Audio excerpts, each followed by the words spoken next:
We continue our reading of Lest We Forget, a daily devotional by author George R. Knight. Today's reading, May 20. Happy birthday. Schism in the Camp.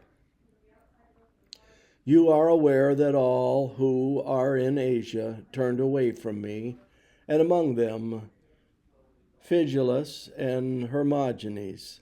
2 Timothy 1:15.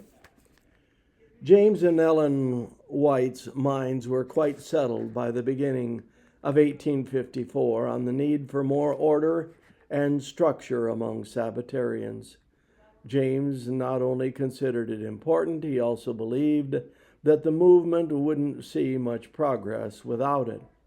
Thus, he could write in March that God is waiting for his people to get right and in gospel order and hold the standard of piety high before he adds many more to our church, to our numbers, rather. The fact that Sabbatarian Adventism also faced its first organized schism at that time undoubtedly reinforced James's conviction on the topic.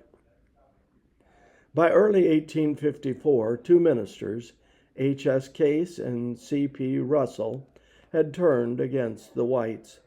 During the fall of that year, they began their own publication, The Messengers of Truth, which they hoped would not only rival the Review and Herald, but would also bring a significant number of Sabbatarians under their influence.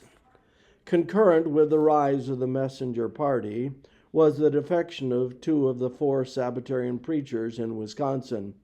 J.M. Stevenson, D.P. Hall, began to promote a temporal millennium, an age-to-come view that proposed a second chance at conversion during the millennium. Before long, the two Wisconsin ministers joined forces with the messengers in their opposition to the leadership of the Whites.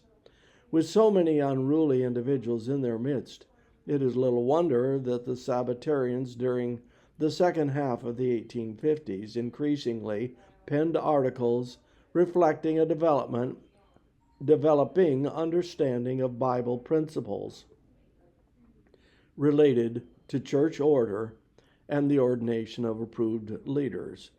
God is good. He even helps his people learn from schism and problems in their midst. It was so in the early Christian church. As a result, we have Paul's great pastoral letters to Timothy and Titus that outline biblical principles of organization. In addition, the epistles penned by Paul, James, Peter, Jude, and John rebutted the false teachings of schismatics.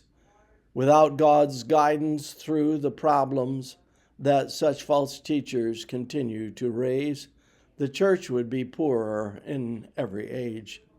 Help us, Father, to realize more clearly how you use even problematic situations to grow your church.